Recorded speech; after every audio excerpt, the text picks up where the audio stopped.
WPTV Treasure Coast News starts now. Tonight, a handful of students arrested after a gun is discovered on a high school campus. And a chase involving a stolen car starts in Broward County and ends in Okeechobee County. Good evening. Welcome to Treasure Coast News on WPTV News Channel 5 each Saturday at 7 o'clock. Join us right here for dedicated coverage of stories and issues in and around the Treasure Coast from Stewart to Sebastian. And we begin tonight in St. Lucie County. A fourth student has been arrested after the teens were caught with a handgun and ammunition on a high school campus.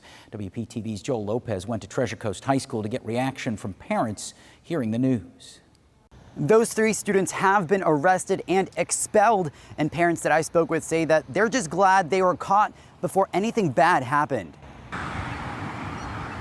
Two 16-year-olds and a 15-year-old with this gun were arrested from Treasure Coast High School. It's weird to hear anything, like that in a school, particularly something so close to my house, or particularly having a student in the school. It's super scary and really frightening. Port St. Lucie police say a teacher overheard a student saying that there may be a gun on campus, and that teacher alerted authorities. Teacher catching wind of something like that's that serious is a huge thing for me to hear that they said something immediately, even if it could have been just a rumor. Police say that the gun was inside of a backpack, and the teens were passing it around in an attempt to hide it from law enforcement.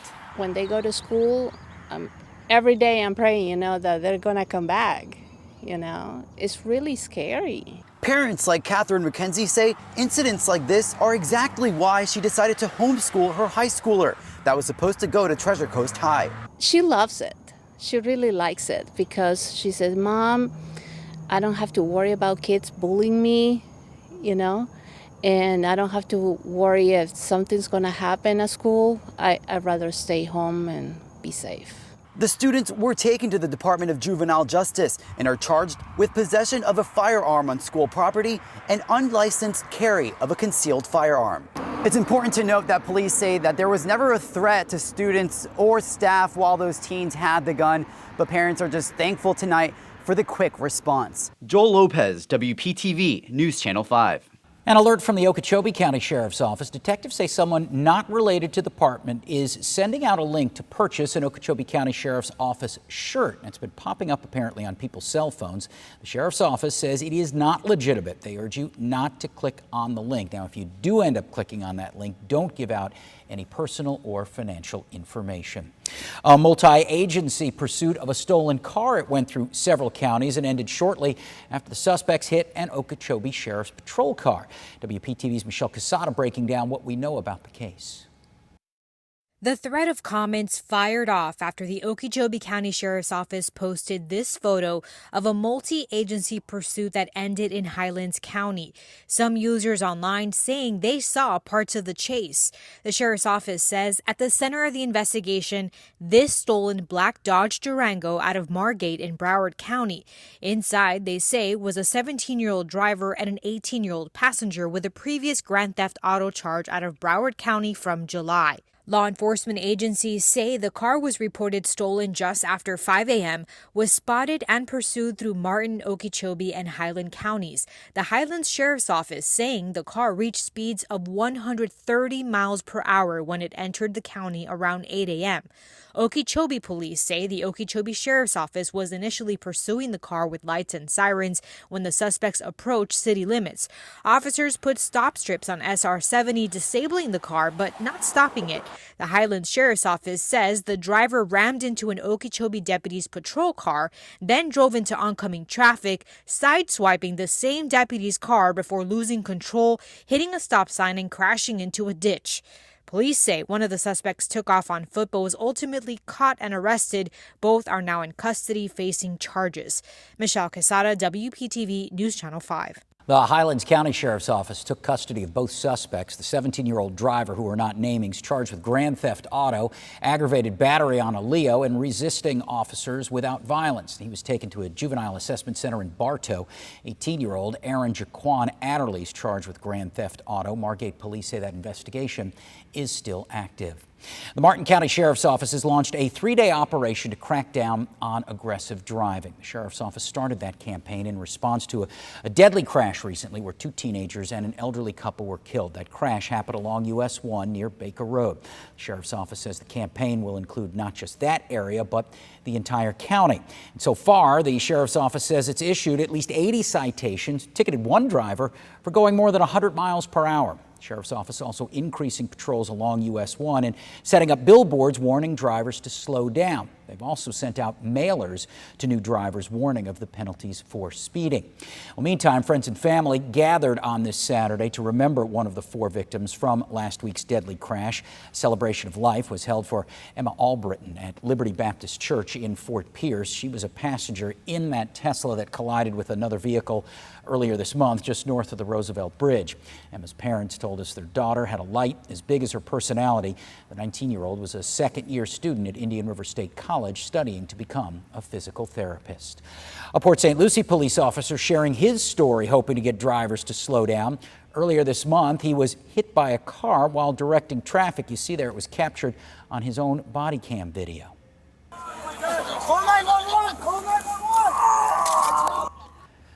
That was Officer Richard Mazzio responding to a crash off of South Bend Boulevard back on October 18th. He's been an officer for 20 years. He's grateful for the help that he received that night. Citizens of Port St. Lucie, and they've been great to the police, and they've posted a lot of great comments, and the department's been 100% supportive. Now, Port St. Lucie police say the crash involving Officer Mazzio is still under investigation. No arrests have been made. A new memorial statue and park paying tribute to fallen officers at the Fort Pierce Police Department and representing all St. Lucie County first responders. That hero statue made in the likeness of Sergeant Danny Parrish, who died 31 years ago. He was shot more than a dozen times after he pulled over a man driving the wrong way on a one-way street. It's just a big accomplishment, a big honor to finally have this done, to finally have a place that not myself, but all other widows or widowers can go and pay their respects to their loved ones. I think it's the biggest honor he's gotten. The ultimate sacrifice is when one of our officers lose their life. So it takes pride that we can honor them, that we can give back to say, this is for you and for what you did for our community, for our citizens. You are always remembered and a part of the history of this department. Now, the park hopes to serve as a sacred place for community members while honoring all first responders who've made the ultimate sacrifice. And weather-wise, we saw a little bit of everything today, and I can show you that on our Palm City camera. There's some rain, but beautiful rainbow. This was 9:30 this morning, and then we saw some more rain throughout the afternoon, but then more blue skies and a lovely sunset to wrap up the evening. The sun now setting before 7 o'clock, but there's still just a little bit of light on the horizon. Well, it was a warm one today, making up to 85 degrees. The low was 67. Those temperatures are several degrees above average for this time of year. Currently, 78 degrees in Fort Pierce, 77 Port St. Lucie, 73, a little bit cooler in Okeechobee, 78 Sebastian, and 79 degrees right now in Stewart. Now, we did see those showers, as we saw on the Palm City camera, streaming from east to west with those breezy conditions. But now, as you can see, mainly dry, just a few little isolated sprinkles in western Martin County and as well near the city of Okeechobee in Okeechobee County. But we're going to stay mainly dry through the remainder of your Saturday evening, so leave those umbrellas at home. In fact, rain chances 10% or less all the way through tomorrow morning. And I'll be back in just a few minutes with your Sunday forecast and that all-important Halloween trick-or-treating forecast too. Just treats, no tricks there, Kate. Martin County investing millions in the game of golf and the games surrounding it. Will spending green bring more green to the county? And it's one of the Treasure Coast's most popular beaches, why it's closed for now and when it could reopen. This is WPTV Treasure Coast News.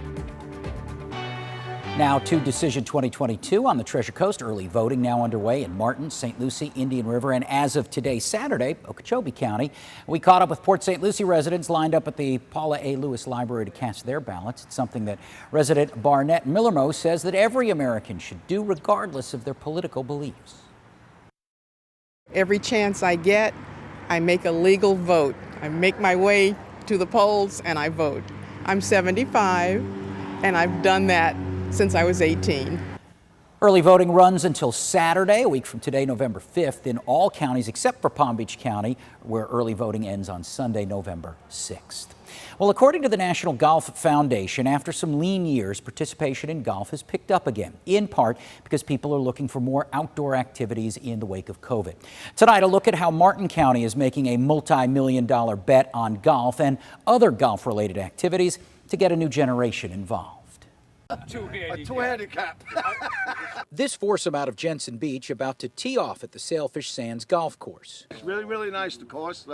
We come here once a week, sometimes twice a week. Martin County took over the course in 2014, and despite a consultant's advice to sell the property, the county commission at the time voted to never sell it. The 27 holes here have been recently redesigned, and there's a refurbished pro shop. But the biggest addition here is this new two-story hitting bay that just opened last week. We already have plans to bring in college golf teams as a training hub. It's the vision of Parks and Recreation Director Kevin Abadi. This facility here is really not about golf. It's more of a social experiment, an entertainment component of our park system. $4.6 million has been spent upgrading the complex and adding space for a full-service restaurant inside, bringing in dozens of full-time jobs. Well, my passion is golf. And my career is food and beverage, which I've been serving the Martin County area for the last 20 years. This isn't the first time the county has entered the entertainment business. Sailfish Splash Water Park opened a decade ago after much controversy. This year, the water park profited over $250,000 this year alone, after year number 10. The hope is this golf complex will be a financial asset and not an albatross. I would say to anyone in this community, it's the same thing we do for everything else. We invest in the community. Hitting bays can seat up to 6 at $25 to $45 an hour. And the work here isn't done. The next project will be a massive putting green scheduled for next year. So would this fearsome foursome spend some extra time and money in the hitting bays? Golf is practicing and hitting the ball, and that's perfect for that. I take enough swings out here that I get plenty of practice. Time will tell if this effort beyond the greens adds more green to the county. Well, calling all nature lovers, there's a new way to experience the beauty and wildlife of the Treasure Coast. St. Lucie County leaders launching a nature and wildlife digital passport. It includes 9 locations to explore. If you check in at 5 of those locations, you'll get a pass holder decal. Visiting all 9 gets you an eco-friendly prize. You can access the pass by going to visitstlucie.com. Well, popular Martin County beach is closed due to erosion and high tides. County leaders closed Bathtub Reef Beach back on Monday. Our first alert meteorologist John Gerard went to the beach this week trying to get some answers as to when it might reopen. Well, Bathtub Beach is certainly one of the more popular beaches in Florida, one of the top 10 beaches, according to folks when they do surveys. And a lot of visitors from around the world actually love to come out here and do some snorkeling and scuba diving. The coral reef is just a few yards off the coast here, and it, when the tide goes out, it allows the water to kind of just stay there, creating that bathtub effect. The only thing we're missing is a scrub brush and a bar of soap. I mean, it's just, I love this beach, for that reason alone. Very unique because of that. But unfortunately, during these king tides, we're noticing a lot of erosion. And due to the configuration of this beach, it really takes a beating during these king tides. And right now, the beach is temporarily closed. I'm going to bring in Coastal Project Manager for Martin County, Jessica Garland. And Jessica, the other beaches are open, but this one is closed. What is it specifically about Bathtub Beach here in Hutchinson Island that always this happens during these king tides? So during these king tides, Bathtub Beach is different for the fact of it's not as wide as the other beaches. It doesn't have the slope to slow down the waves when they're coming in during the extreme high tides or even a storm, a northeaster or a tropical system. So the waves don't have enough sand to slow them down to prevent them from hitting the base of the dunes. So they slowly attack the base of the dune and erode them, and then that causes them to fall in and then disappear. So looking at here, Wally's got this camera shot back here for us, and he's got, is this a man-made dune, or is this the result of erosion right here? So the dune that's there, with the sea oats on top of it, was made during our 2016 large nourishment project, and we have been keeping it in place during our renourishments since then. But the erosion at the front of it has eroded, so the CO2C at the base of it have eroded since the end of Hurricane Ian and the 2 king tides we've had, so the full moon and the new moon that is this week. So a lot of folks who want to sit there and catch some shade, that would not be a good idea, right? That's one of the reasons why the beach is closed? Correct. That is the safety reason that the lifeguards pulled the towers and have closed the beach, because that sand is not stable and could fall on someone and hurt them if they are not out from under that sand immediately. Best guess, what is your ETA when the beach reopens? Any idea? We do not have an ETA on when the beach will open, because we're not sure how much will erode or come back with Mother Nature's assistance. So we're not sure. The next scheduled project is 2024, and at this moment, that is when we're planning to do the next project. All right, well, hopefully it'll be open long before that. I know there's a lot of anxious folks who feel like I do, one of their favorite beaches right here, but there's always Stewart Beach, right? Stewart Beach, Jensen Beach, and Hope Sound are all guarded, and then there are several other beaches pocket beaches along the 21 miles of coastline in Martin County. Okay, we're going to keep our fingers crossed and hope for the best. Those bloody king tides got us again, huh? Yes. All right. I'm meteorologist John Gerard, WPTV News Channel 5. And it was a pretty nice weather day. I had some showers, especially across the Treasure Coast. Always good to get the rain because we're still in a little bit of a deficit. But we also saw plenty of blue skies too, and a rainbow from Jonathan Dickinson State Park in Hobe Sound. So, and there's another rainbow. I love to see the rainbows after the rain. Lots of blue skies and a pretty little sunset tonight from Jonathan Dickinson State Park. And tomorrow should be just as lovely if you didn't have a chance to get outside and enjoy the outdoors today. Temperatures right now 76 in Port St. Lucie, 73 in Okeechobee, 78 Sebastian, and 79 degrees for the folks in Stewart. Now on the radar, everything's moving quickly from east to west, and you can see from time to time some of the downpours have been fairly heavy at times. Now we just have some light showers in western Martin County, also tracking just a little tiny shower across Okeechobee County. Here's one just to the north and east of Buckhead Ridge, and another little blip of moisture there. But the overall trend is for us to be drying out tonight, so less than a 10% chance of rain. This is Sunday morning, showing dry conditions, breezy. Now there is enough moisture from time to time we could get a little coastal shower. Now this takes you all the way till Monday morning, so showing that Sunday mainly dry, and then Monday night for the trick-or-treaters looking really nice. Dry conditions are expected. All right, we have things in the tropics we are watching. This little area of low pressure, 10% chance of development in the next 5 days, but it is very, very unlikely because it's drifting into the very cold waters of the North Atlantic where it will weaken. Now, this area of low pressure has a much better chance of developing into something, a 70% chance that it would develop into a depression in the next 5 days. But here's what's really good for us. We have a high pressure controlling our weather, and that's going to continue to steer Invest 95L to the west, likely to Central America in time. So we'll be watching it for you, but right now maximum winds only 25 miles per hour.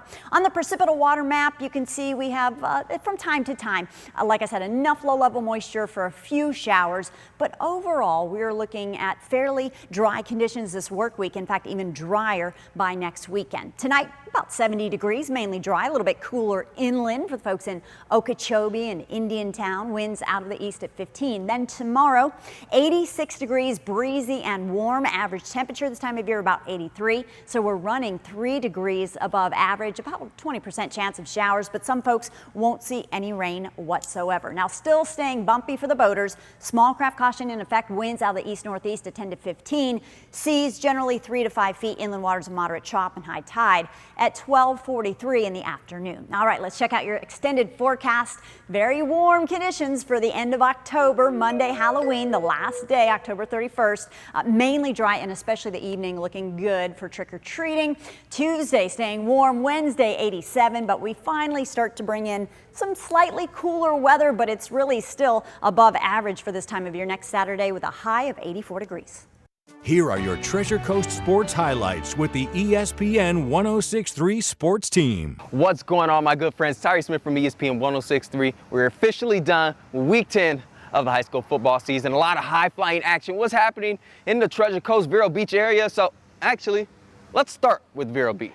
A rivalry old as time, as number 2 Vero Beach hosted number 6 Treasure Coast. Vero was looking to snap Treasure Coast's 2-year win streak over them. Not an easy task, but when you have FSU commit and the number 1 player on ESPN Top 63 list, Vandravius Jacobs, I'm sure you can get it done. His touchdown was Vero's only touchdown of the night, and then it went into overtime 7-7, and it came down to the kicker. Vero's made it, Treasure Coast didn't. Vero snaps their losing streak and beats Treasure Coast 10-7. Playoff action was already underway in the area before Friday. The Boca Raton Christian Blazers hosted the Tradition Prep Pirates in the SSAC 3A semifinals. Tradition Prep was looking for their first varsity win in program history.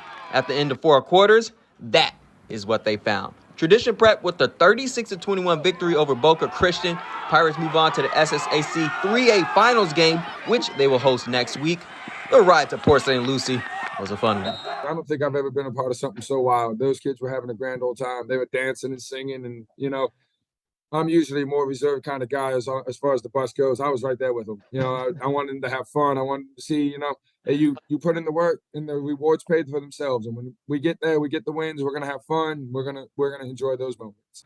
And that's a look at sports.